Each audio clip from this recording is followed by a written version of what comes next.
The lighthouse keeper's lunch. Once there was a lighthouse keeper called Mr. Grinling. At night time he lived in a small white cottage perched high on the cliffs. In the daytime he rowed out to his lighthouse on the rocks to clean and polish the light.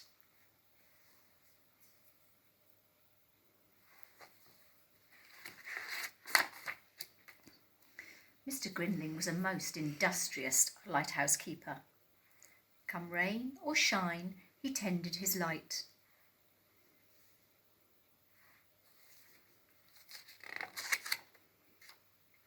Sometimes at night, as Mr. Grinling lay sleeping in his bed, the ships would toot to him to tell him that the light was shining brightly and clearly out to sea.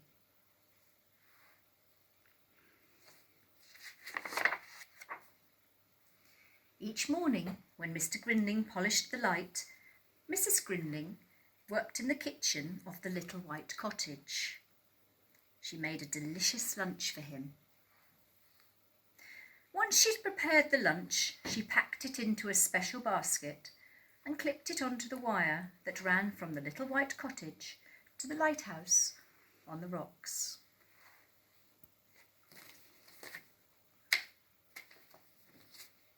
But one Monday, something terrible happened. Mrs. Grinling had prepared a particularly appetising lunch. She had made a mixed seafood salad, a lighthouse sandwich, cold chicken, sausages and crisps, a peach surprise cake, drinks and assorted fruit, and iced sea biscuits. She put the lunch in the basket and sent it down the wire.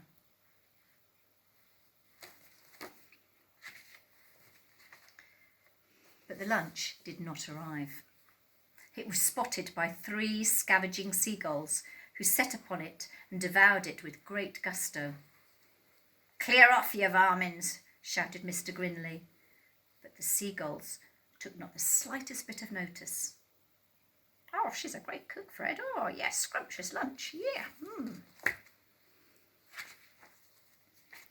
That evening, Mr. and Mrs. Grinling decided on a plan to baffle the seagulls. "Tomorrow I shall tie the napkin to the basket," said Mrs. Grinling. "Course, my dear," agreed Mr. Grinling. "A great plan." They'll have to try harder than this."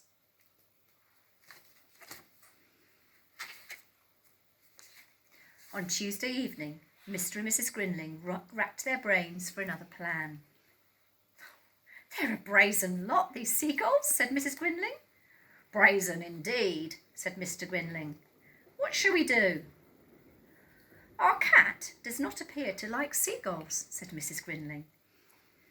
"No, my dear," said Mr. Grinling. "Hamish is an accomplished seagull chaser." "Of course," exclaimed Mrs. Grinling. "Tomorrow Hamish can guard the lunch." "A most ingenious plan," agreed Mr. Grinling. Hamish did not think that this plan was ingenious at all. He spat and he hissed as Mrs. Grinling secured him in the basket. "Oh, there, Hamish," said Mrs. Grinling. "I'll have a very tasty piece of herring waiting for you when you arrive home." Sadly, flying did not agree with Hamish. His fur stood on end when the basket swayed. His whiskers drooped when he peered down at the wet blue sea, and he felt much too sick even to notice the seagulls, let alone scare them.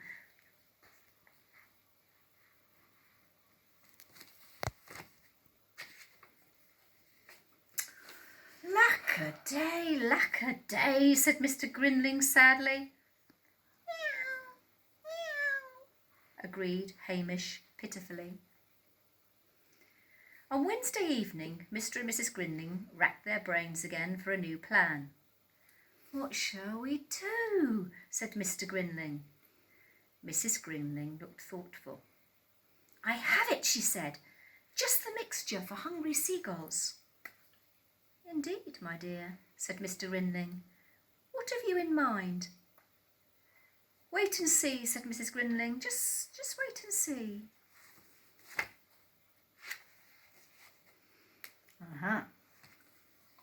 Mustard sandwiches, chuckled Mr. Grinling. A truly superb plan, my dear, truly superb.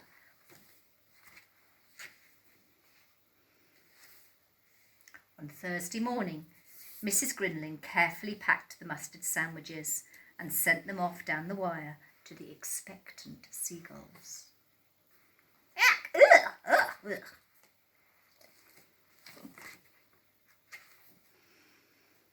On Friday, Mrs. Grinling repeated the mustard mixture. All right, boys, let's go and have lunch elsewhere. Oh, it's the same as yesterday's lunch.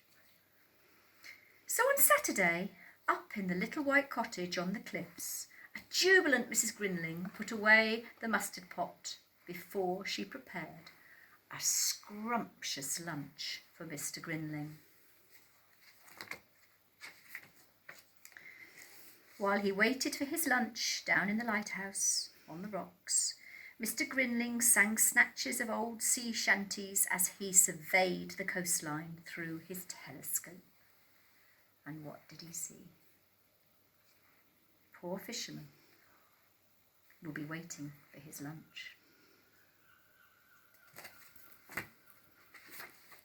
Ah, well, such is life, mused Mr. Grinling as he sat down to enjoy a leisurely lunch in the warm sunshine.